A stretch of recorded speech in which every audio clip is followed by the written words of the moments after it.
Alright guys, welcome to the first ever Grapedog. It's going to be me, Aaron, and we're going to be playing through Banjo Kazooie today. This is a game that I grew up with and I really like, so when it comes to this game, it's one that I always go back to and really enjoy to play. So, pretty much I'm going to run through the first level of Mumbo's Mountain.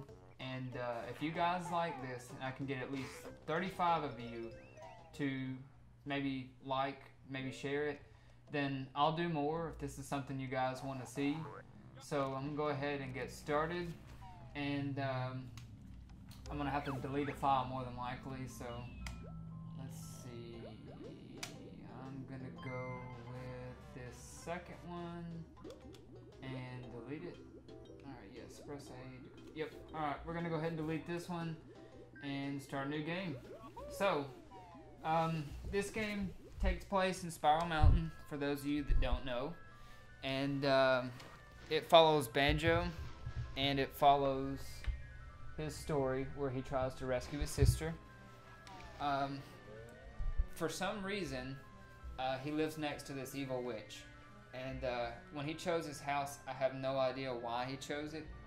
But when he chose it, it was a bad location in my opinion, because it's right next to a witch's lair. So, poor choice on you, Banjo, there. So,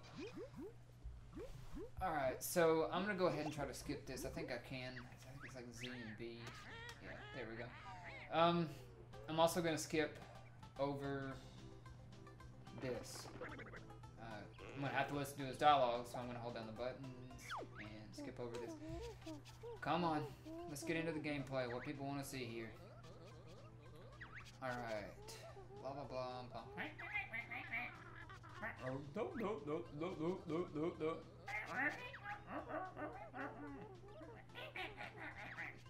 That's pretty much the whole game. If you've never played Banjo Kazooie, you're going to be in for that.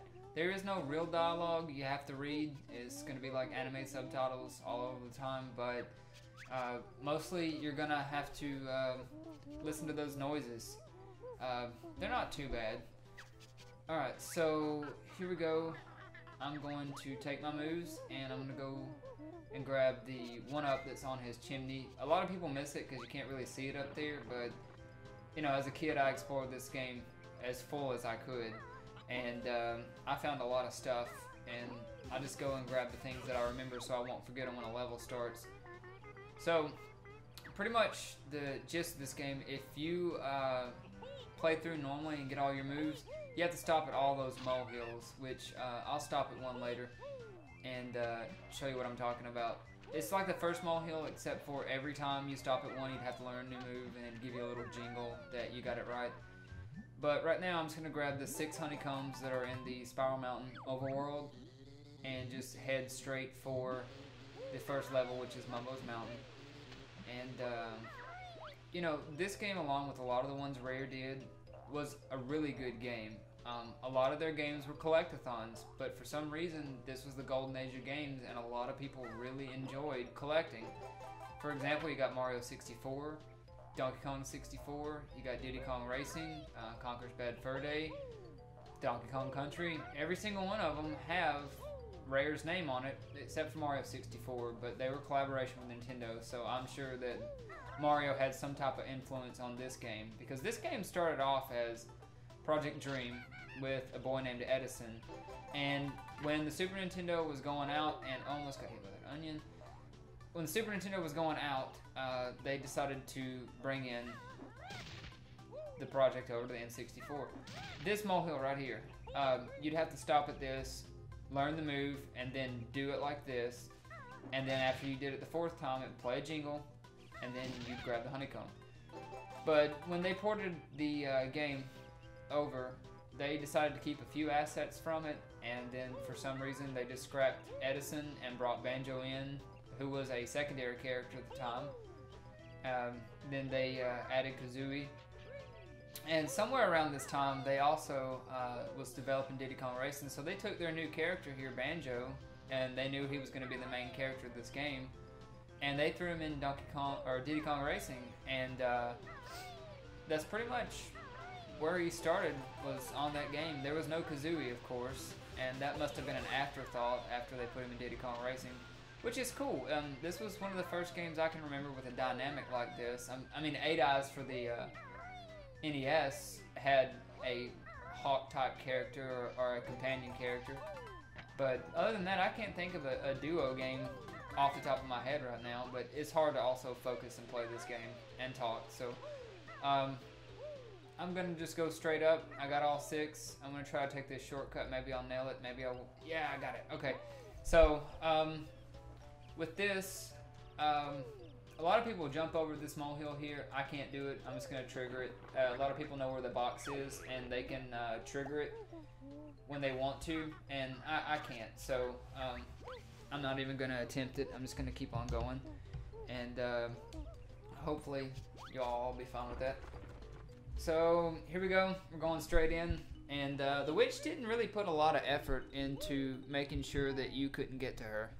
She, oh yeah, the cutscene. You know, she looks a lot like, if you get a game over screen, she looks a lot like Victoria Spice from the Spice Girls. I'm gonna put a comparison picture up right here. They look a lot alike. I mean, maybe that's my opinion. I mean, she's green, but whatever. She left this out in the open here, so it seems like she really wanted you to follow her. Maybe she was bored, you know? I don't know, maybe they weren't good neighbors and she wanted them to come hang out. I mean, kidnapping sisters a little extreme, but, you know, whatever it takes. So, I'm gonna head right on into Mumbo's Mountain here. For those of you that are new to this, when you put a puzzle piece in, it goes nuts. Like, it plays this crazy music every time that you complete a puzzle. Okay, go, go, go. Wait, why am I not? There we go. I was gonna say, why am I not fast forwarding through this? There we go. Yeah, I want to fill it in. Press A. If I don't want to use, press B. No, I want to use it. Now, obviously, I want to progress. There. Here we go. Crazy music. Yeah, listen to that. When I was a kid, I thought I had done something absolutely spectacular when that happened. Like, that music was insane. Alright, so, let's go ahead and head on in. And here we go. I'm going to do a few things that I'm accustomed to doing. It may be not things that other people do, but it's something I do. And a fun thing that I've noticed, whichever Jinjo you get first, we're going to get this pink one. If you'll notice in the text box, it's the pink one. If you saved the green one and got the green one, it's going to be the green one. So pretty much whichever one you get first is going to be the one that shows up in that text box to let you know what's going on with them. And for some reason, she's imprisoned them on these worlds. They don't live here. If you play Banjo Kazooie, you'll know where they live. And, alright, I'm going to do the worst part of this first level, which is the water level. That's really the only threat in this first level, is the water. So, here we go. Let's grab these nopes and get out of the water. I guess another threat in this level would be the bull up there. And when you beat the game, you'll find out what his name is, but I'm going to go ahead and tell you. It's Big Butt. For some reason, Big Butt is the name of the character, so props to you, Rare, for hiding a character's name that has to do with butt in. And I ran right off the edge. Let's go back up. And I'm trying to concentrate on collecting the notes so I don't... See, that's the hard part about doing these kind of things for you guys, is when you're recording them, you... 3 times. You try to think about what you're going to say to people listening, because you need to be entertained, not just visually, but you want to, you know, you want to hear dialogue and people talking, and that's what I'm going to try to provide. And that thing hits you. I forgot when it goes down, it hits you. But if I do something dumb or make moves like falling off the bridge like that, it's because I'm trying to focus on keeping you guys entertained. And like I said earlier, I'm going to shoot for a low number this first time. I want at least 35 of you guys to like and share. So I'm going to grab these 3 jigsaw pieces over here and hit the switch. So there we go, 1 down. And that should be simple enough, you know, just for the 1 there. And we're gonna listen to the dialogue yet again. Come on. And here comes Bottles with his 2 cents in. That's great. Come on. I don't understand why he always has something to say. Let's just go. Alright, so that's 1. Here comes 2. And I'm going to attempt to hit the switch and get my first move. Wait, if I've got my first move, I can't hit the switch. Whatever. I'm going to have to go get the... Yeah. Come on. Let's go. Alright. Where am I wandering off to? Let's go. Alright. Let's get our first move here. Now, with like Rare and those types of games that I've been talking about, a lot of them are ones that a lot of people like to play. You know, Donkey Kong 64, Donkey Kong Country 1, 2, and 3.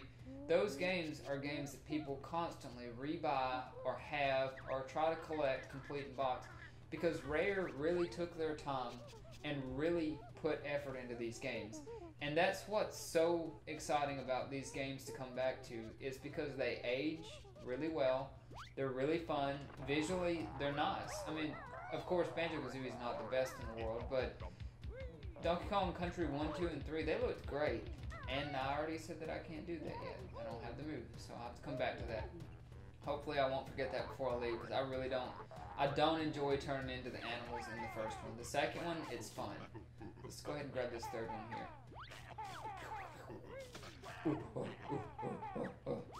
The voices are pretty funny. You know, a lot of the guys on the staff at Rare, they did all the voices, you know, along with doing their work on this game. And like I said at the beginning of the video, there was at least 10 people that worked on this game to begin with. And that's an insane amount of people that, you know, I guess at the time for a team, but you think about Nintendo had multiple teams. I cannot run up that hill. Nintendo had multiple teams that worked on this, like Mario 64 and things. And when it comes to Banjo, they had 10 to start off with, and then bumped up to 15. And of course, the music's done by the best. David did a really good job with the music in these games, and they're memorable. You know, I remember a few times when I was a kid on the radio, they were playing Donkey Kong Country music because it had a really good soundtrack. It's unfortunate Nintendo didn't decide to scoop Rare up and keep them on staff. They would have had a lot of really good games for the GameCube, the Wii, and the Wii U. And I'm hoping they don't make that same mistake now. I know a lot of you guys that are watching this now are looking forward to Yooka-Laylee. That is the spiritual successor to Banjo Kazooie. That game is going to be really good because it's all the guys that worked on this game and all those other classic Rare games together again making games. It may be multi-platform, but I'm going to buy it for the Wii U because I always want to believe that they're going to come back and start making these types of games again. Because Nintendo, I know they have their first-party stuff and their IPs that they're proud of, but I really wish that they would take the time to realize what kind of talent they have at Playtonic, because they are Rare now. They left Microsoft because Microsoft had them working on Kinect games, and then they had them take what they liked to do with Banjo Kazooie and turn it into that race car nightmare, which is awful. If you don't know what I'm talking about, it's Banjo Kazooie Nuts and Bolts. It's the only time I'm going to mention it through this playthrough, if I have to. I mean, I bought it, I played it, I tried to enjoy it, it still had the humor there, but it felt like a Lego game with Banjo, and it felt like they had the worlds programmed and ready to be this massive exploration again like it used to be, and they didn't. And I still don't have that move. What am I doing? Alright, here we go. I got the move now, so I need to hit the switch. I don't need to forget about the switch. Yeah, I know the move. If you're playing this on different consoles, of course the button layout is going to be different. It may be a good idea for you to play back through the game and actually go to all the molehills, because you may be a little confused on the controls, because they translated well, you know, to Xbox and those other types of things, but you know, it was hard for me to accept that it was on the Xbox console. They did give it an upgrade on things, and it looked good, and I appreciate what they did. You know, it's still available for people to buy, but I still prefer the Nintendo release because it's his home. And I was real disappointed, like a lot of people, when he didn't make it into Smash Brothers. I feel like the votes didn't count.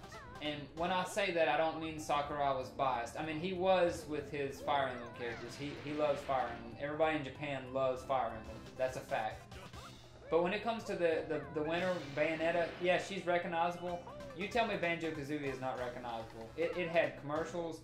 It was a huge success. It sold, I believe it was around 2 million copies. You tell me that it's not a success. And why he's not in this game and they didn't partner with Microsoft on some kind of deal. I mean, they were obviously talking with Microsoft because we got Minecraft on the Wii U a couple of years too late. I mean, I'm not gonna say I didn't buy it. I've got it on the I've got it on the PC, and I also have it on the Wii U. It's pretty fun on the Wii U. It looks good. It plays good. I don't have any problem with it. Let's see. I think I have enough of everything. Let's see. Mumbo tokens. No, I'm missing 2. This world has only 5, and that's exactly how many you need. I should almost be done with this level. Let's see. 8 and 2, which means I gotta go down this hill. Alright, let's head over there. I didn't even need that. I needlessly killed that honeycomb box just because I feel like, I guess like I wanted to. Maybe shouldn't have. Alright, let's see. We're almost at a peak on our note score, and I have both of the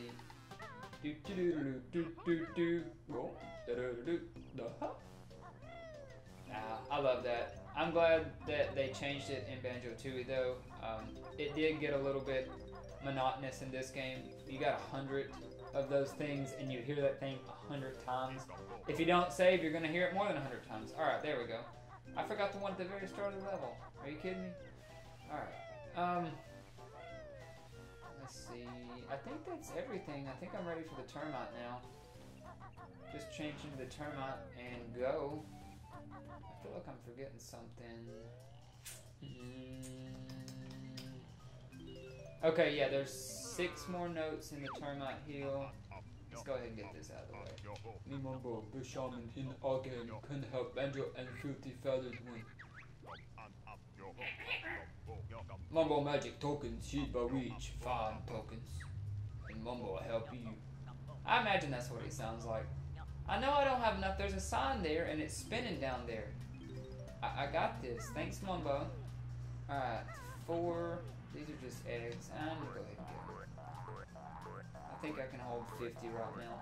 I'm probably, when I play, I'm probably not gonna get the Cheeto pages because I have to turn into the animals and do a bunch of crap to get them. So I'm probably just gonna skip those and continue right on playing. I don't see any point in having to prolong that. It's a little annoying to me. I really don't like the animal parts. Alright, let's see. Last Mumbo token's in here. And after I get it, that should be it. I feel like I'm still forgetting something. Oh, the switch. I need to go get the switch. Alright, let's go get the switch. Yeah, I need to get the switch, change into the creature, get the last one, and then head out of the level, and we'll be done for episode 1.